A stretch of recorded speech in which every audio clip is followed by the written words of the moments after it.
Videos আমি अभी চলে এসেছি আবার একটা মিনি ভ্লগ নিয়ে। আর এটা ছিল মাদার্স ডে স্পেশাল একটা ভ্লগ। সো আমি মাকে নিয়ে ওই দিন একটু বেরিয়ে পড়েছিলাম দিদির বাড়ির উদ্দেশ্যে, ওখান থেকে একটু ঘুরে আসি, মনটাও ভালো হবে।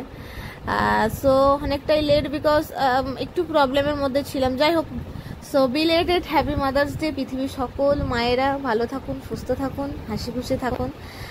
প্রত্যেকটা দিনই মায়েদের দিন, তো একটা দিন যদি একটু স্পেশাল করা যায় আমি চেষ্টা করি, বার্থডে বা এই মাদার্স ডে এগুলো। সো যাই হোক, চলো ঝটপট টিকিট কেটে নিয়ে আমি মেট্রো স্টেশনে এসে গেছি। কলকাতা লালগোলা প্যাসেঞ্জার ধরে সোজা চলে যাব নৈহাটি। সো টিকিটটা কেটে নিলাম, নিয়ে আর এত রোদ। তো যাই হোক, তার মধ্যে ট্রেনটাও আমাদের চলে এসছে। সে চটপট উঠে দেখে ট্রেনও একদম ফাঁকা, যেহেতু কলকাতা প্যাসেঞ্জার তো ওই জন্য একটু ফাঁকাই ছিল।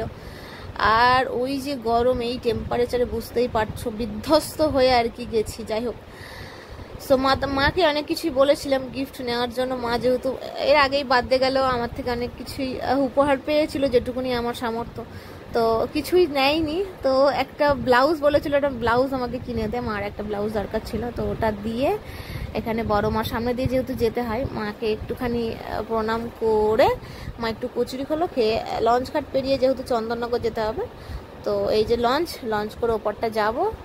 আর কি ব্লাউজ কিনে দিয়েছে মাকে, সেটা শেষে দিয়ে দিচ্ছি ক্লিপটা। তো চলো, এই ছিল ওই দিনের ভ্লগ, আর বাকি ক্যাপচার করতে পারিনি। তো দ্যাটস ইট ফর টুডে। দেখা হচ্ছে পরের ভ্লগে খুব তাড়াতাড়ি। ততক্ষণ পর্যন্ত ভালো থেকো, সুস্থ থেকো, লাভ ইউ অল।